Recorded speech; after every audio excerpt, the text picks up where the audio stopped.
to each architect's specific design by either painting it in a specific color, we can anodize it, we can clad it with either stainless steel, or we can clad it with bronze sheeting over it, so you'll get a different look to it. So we could also skin the doors, which would be the same as cladding, with bronze. We're seeing that also in high-end buildings where they'll go with a bronze door to give you a certain look, and then from the bronze you could leave it in its natural color, which is almost like a golden color, or you can oxidize it to get a deeper dark bronze color.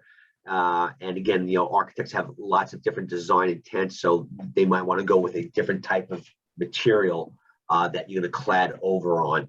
And by doing so, you're basically saying, this is a statement piece, because when we all walk up to a building, like if you're going to walk up to an office building for the first time, the first thing you see is the doors. It's because, okay, do you want to see just a plain basic door, or do you want to see, something that's decorative and has some character to it? Yeah, so I want to see a decorated one. Yes, and so you'll get architects that want to have specific designs on it. And again, part of that also where they can have some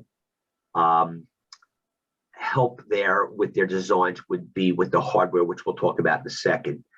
And the last type of door, which you may see, which I'm not sure how common it is in Europe, but it is a little getting a little bit more prevalent here in New York, is going to be a full glass door, which we would call a Herculite door.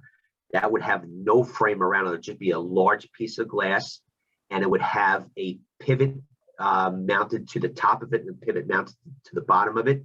And it's just all glass. Now, those, I want to say, although I do see them here in New York City, they don't have the same type of performance, because you really have nowhere to put a weather stripping on this. And if you're going to apply weather stripping, you're talking, it's the thickness of the glass piece itself, which might be maybe 10 millimeters thick, which would be 3/8 to 1/2 inch thick here in the United States. And it's going to be a glass edge. And, a lot of architects are concerned about that. Again, if you have somebody with a wheelchair that's walking through, if a metal part of the wheelchair hits the edge of the glass, you have the opportunity for it to crack, to break, which obviously, is going to be a concern. So, well, like I say, although you'll see them, they're maybe more applicable for interior offices, inside of a business area. But again, you may see those. I just want to bring that up. That's one type of door you may see, but it's, like I said, it's not as common as we see here. So we talked about the wood doors, which you'd most likely see in a residential application, and you'd also possibly see that at a high-end building where the architect's making a statement. Mm-hmm. Aluminum doors, the basic type of aluminum door you would see at a typical local store, in your downtown area, or a supermarket, place like that. And then from there, we would upgrade to either an automatic door or different types of hardware on the basic aluminum storefront door that we could customize it to each specific application. We talked about steel doors, which would have a higher security aspect to it, which would be like a loading dock area, or potentially a bank or something to that affair, because it's going to be a heavier door, so you need different hardware, which we'll talk about in 1 second. Mm-hmm. And the last door, which you had previously mentioned, was a PVC door. Yeah, PVC doors. I wonder about that. Although I've seen them, they're going to have a higher insulation value to them. And that's the only reason why you're going to go with that. So it's going to be more of a PVC, which is going to be a plastic door for argument's sake. It's going to be a chemical. It's going to be a plastic-based door with panels and like a foam core insulation on the inside of it. Again, I think you would do that where you want to have maybe a higher insulation value, but they're not the nicest looking doors. They don't have the best, hardware applications because you have to, you're governed by the foam core that's inside of it, how you mount hardware to it. So I don't really have much of a say about a PVC door because they're not as prevalent here, that we deal with. Although I have seen them every now and then, but it's not a common door that we would normally use here. So, all right. So hardware is a main factor of doors. Again, so let's talk about, you go home tonight, you open your door, you're going to put your key in a lock, you're going to turn a handle, and your door is going to open. What causes your door to open? It's going to be hung on hinges. If you look to either your right side or your left side of your door, depending on which side it opens from, you're going to see most likely 3 hinges, one at the top, one at the center, and one at the bottom. Those are called butt hinges. So they'll open the door basically maybe 90 or 120 degrees from its closed position. So it'll open around and until it hits something on the inside of your house.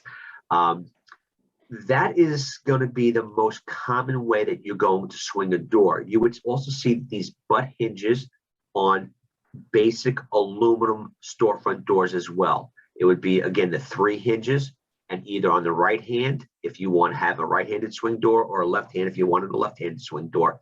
And again, that's that could be whatever the architect desires, because what's on the inside, what's on the outside, are you trying to bypass something, which way it's open. So for a residential door, you're going to have your hinges, you're going to have your handle, you're going to have your key lock assembly that's going to lock your door, and you're going to have a saddle down at the bottom, which will transition your exterior to your interior wood floors, tile floors, whatever you have on the inside. So that way you transition, and it's going to have some type of a raised area to it. So that way it will help keep any water or snow or out of the area. So it'll be raised up maybe 1/2 inch to 3/4 of an inch high. So that way it will, and have some weather stripping or a bulb gasket that will help seal the door, which swings to the saddle itself.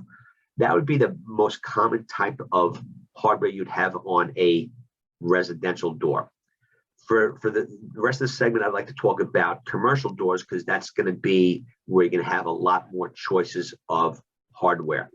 So with an aluminum storefront door, you can have your same 3 hinges that are either, again, on the right side or left side, or if you have a very tall door. So we talked before that, I've seen some doors up to 11 foot tall.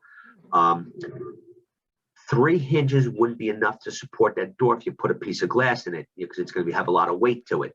So you can upgrade to have 4 hinges, or you can go what's called with a continuous hinge. That would be like, let's call a piano hinge, where people might understand what a piano hinge is. It's going to be basically a hinge from the top of the door all the way down to the bottom of the door. So it's going to be one continuous hinge. Because it's continuous like that, you'll have multiple points where you can attach both the frame and to the door leaf itself. So that way you have multiple points where you're attaching to. So it's going to be a much stronger and heavier duty hinge to hold additional weight. You're going to have, we talked about before, you can have a push bar and a pull handle on a door. And you'll have a key. So your local grocery store that's down in your main street downtown area is going to have a key where he turns the key each day, and he pushes the door open or he pulls the door open, depending on which way his door swings. On the inside, so let's just say at the end of the night, as he's cleaning up, but the store is closed, rather than having a key on the inside, he'll have what's called a thumb turn latch, which you actually twist, which locks it from the inside. But on the outside, each morning or each night when he locks up, he puts a key inside the cylinder to lock it. So that will just give the shop owner and a way to keep the door locked without having to fumble for a set of keys in his hands, or leave the keys inside the lock while he's working inside to either prep the store for the morning or close up and clean up at night. So that would be what's called a keyed operated cylinder on the outside with a thumb turn on the inside. You're also going to have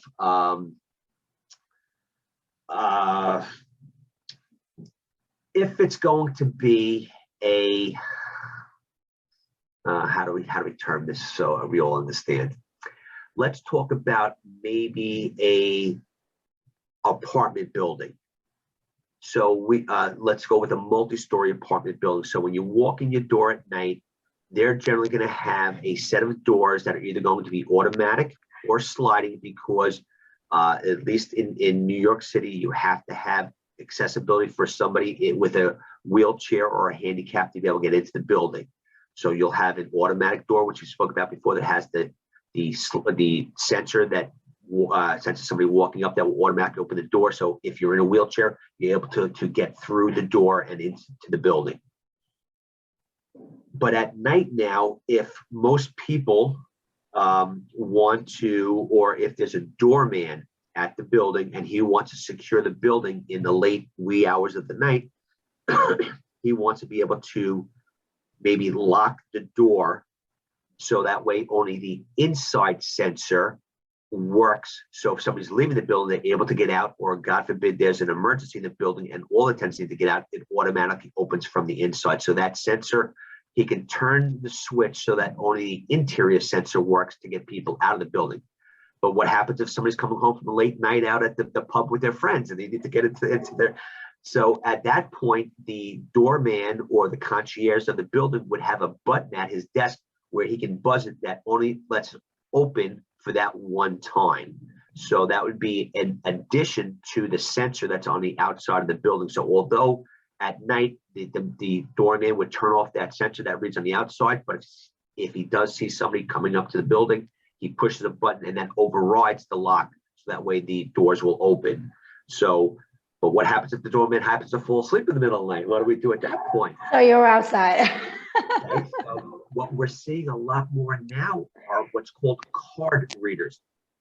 Each tenant is issued a magnetic card with their own apartment and their own name on it. So that way you'll walk up, you'll get your card, you'll swipe it against a sensor by the front door, and that will automatically open the door whether or not the concierge or your doorman is awake or asleep. My So apartment's door is like that too. We got a card and we just hold the card on the sensor and it opens. But we don't have a security guy in our apartment. We do our security by ourselves. Okay, so now the only drawback to that now, which we see is, at least in Manhattan, when you have, 60, 70, 80-story tall buildings and, 9, 10, 11, 12 apartments per floor, how many cards are you issuing out each day? What happens when, you have a family of 4 and all 4 need a card? And somebody loses a card, can you just replenish the card and make a new one? Or does the whole family have to get new cards because now the old card's being wiped out? Because in theory, somebody who lost a card, there's an active card that's out there. So how do they cancel the one individual card? So there's a lot of variations to that card reader, and there's limitations to it when you have multiple, people like that, or multiple apartments like that. So although it's a great idea, you always know the sensor will, or the card